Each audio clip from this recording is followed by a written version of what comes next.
ये काम भोग शब्द क्रिया की तो बात जाने दो, मेरे कान में भी ये शब्द न पड़ने पावे। ये बात ध्यान दीजिए। संग करना ये तो दूर की बात रही, श्रीधाम वृंदावन में प्रिया प्रीतम की उपासना में मुझे जो लगाया गया है, जिनका मैं भजन कर रहा हूं, एक तड़ित वर्ण वाले पीता अरुण अक्षय अनंत तनिलता भाम, बिजली की अनंत कांति, एक श्याम मेघ, इनकी उपासना, तो सावधान ये रहे कि करणाभ्यरणा स्पर्शिनः, मेरे कान में शब्द भी काम भोग का न पड़े। क्रिया और संग मात्रादिहस्ता, संग आदि अन्य चेष्टाएं ये तो दूर की बात रही, मेरे कान में भी काम शब्द न पड़े, क्योंकि सुनने मात्र से ही ये भय उपस्थित कर देता है। कुछ ही दिन की बात है, वो स्मार्ट मोबाइल के कारण उन्होंने अपने शरीर को पूरा कर दिया। साधक थे, उन्होंने सुसाइड नोट में लिखा कि मैं अपने शरीर को इसलिए नष्ट कर रहा हूं क्योंकि इस मोबाइल से मैंने गंदी बातें देखी और वो मेरे मन को बहुत मथित कर रही हैं। अब मैं जीने की आशा छोड़ चुका हूं, किसी का इसमें कोई दोष नहीं, और अपने शरीर को पूरा किया। हम तो आंतरिक उस वृत्ति को प्रणाम करते हैं जो इस ग्लानि से युक्त हुई, लेकिन उस अज्ञान को नकारते हैं कि ऐसा नहीं होना चाहिए।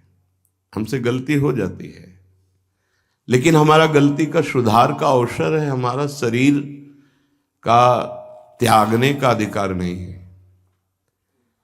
क्योंकि आत्महनन गति बहुत दुर्गति होती है। ये कोई निर्णायक फैसला थोड़ी हो गया कि इससे हम मोक्ष पद भी प्राप्त कर लेंगे, परम पद नहीं।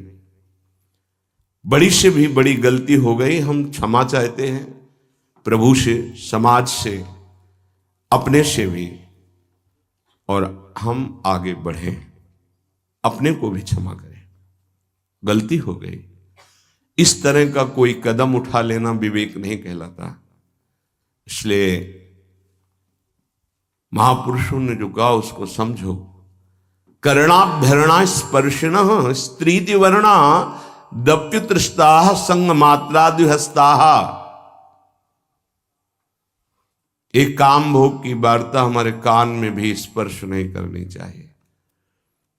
वैसे जिनको बहुत आवश्यक कार्य है, अगर वो छोटे वाले मोबाइल रखें तो बहुत अच्छा रहेगा, जो स्क्रीन नहीं है जिसमें, क्योंकि ना जानो छिन अंत कवन बुद्धि घटे प्रकाशित, छुट चेतन जो अचेत तेव मुनि भय विश्वासित, पारासर सुर इंद्र कलप कामिनी मन फंद्या।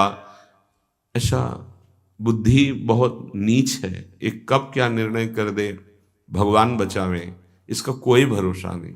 ये सबसे बड़े दगाबाज दो अंदर बैठे हैं, मन और बुद्धि, इन पर कभी विश्वास न करे। बहुत नीच है ये, बहुत नीच है ये। जब तक ये भजन करके भगवत प्राप्ति नहीं कर लेते, तब तक इनका विश्वास करना मानो अपने आप को नष्ट करना है। ना अपने मन पर विश्वास, ना अपनी बुद्धि पर विश्वास। छाती जलती रहती है, हृदय रोता रहता है, परमार्थ का पथिक लड़खड़ा के ऐसे गड्ढे पे गिरता है, उठना मुश्किल होता है। क्या जीवन का नाश कर देना किसी समस्या का समाधान हो सकता है क्या? नहीं। चलने वाला ही गिरता है, लड़ने वाला ही हारता है, इसलिए हारने वाला ही एक दिन विजेता बनता है। देखो, ये संसारी पुरुष नहीं जानते, हाय ऐसा हो गया। आप तो दिन भर रात दिन उसी विषय में पड़े हो। कोई साधक यदि साधन मार्ग में चल रहा है, थोड़ा फिसल गया, थोड़ा चूक हो गई, तो हाय कहने की जरूरत नहीं, उसको ढांढस बंधाने की जरूरत है, धैर्य बनाने। कोई बात नहीं, आप आगे बढ़े, कुछ नहीं हुआ, ठीक है, सब ठीक हो जाएगा। ये यात्रा है, बहुत भूल भुलैया की यात्रा है, बहुत फिसलन है माया की, इसलिए एक दूसरे को सहयोग करके निकलना है। जब तक भगवत साक्षात्कार न हो जाए साधक को एकांत कमरे में अकेले नहीं रहना चाहिए, समुदाय में रहना चाहिए। साधु समुदाय, कलौ संघो शक्ति। समुदाय से क्या होता है कि एक दूसरे की नजर है। अच्छा, हमारे अंदर कोई गलती हुई तो हम एक दूसरे साधक से निवेदन कर सकते हैं, वो हमको समझा सकता है। अकेले में जो चिंतन फंसा वो फंस गया, और वो चिंतन ना निकल पाया। वैसे सबसे प्रार्थना है, हर समस्या का समाधान है, हर पाप का प्रायश्चित है, हर गलती के सुधारने का अवसर। कोई ऐसी गलती नहीं जिसका सुधार न हो। कभी किसी से ऐसी गलती हो जाए तो आप अंदर जलिएगा मत, गुरुजनों से शेयर कीजिएगा। जो अपने गुरुजन हैं उनके सामने बात रखिएगा कि मेरे से गलती हो गई। अब अपने मन को खाली कर दीजिएगा। आपसे सही कहते हैं, हमारे प्रभु इतने करुणा में क्षमा करते हैं। अगर वो क्षमा न करे तो भगवत प्राप्ति किसी को ना हो। आप लोग नहीं समझते हैं, किसी की भी जीवनी जो है वो शुक्ल पक्ष की लिखी जाती है। इसीलिए बड़े बड़े महापुरुष जब प्रभु के सामने विनय करते हैं तो मोशम कौन कुटिल खल कामी, जिन मुको तन दियो ताको न भजन कियो, ऐसो नोन हरामी।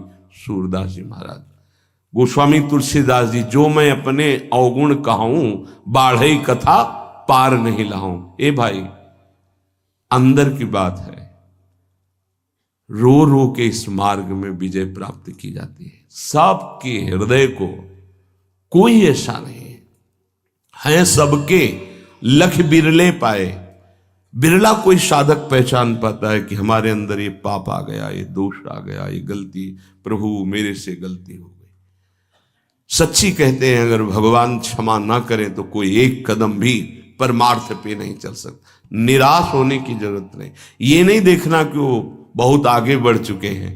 तुमसे सच्ची कहते हैं, हृदय की बात कहते हैं। जिसे तुम बहुत आगे बढ़ा हुआ जानते हो, भगवत कृपा से केवल है, केवल भगवत। वो भगवत कृपा आपके ऊपर नहीं हो सकती क्या?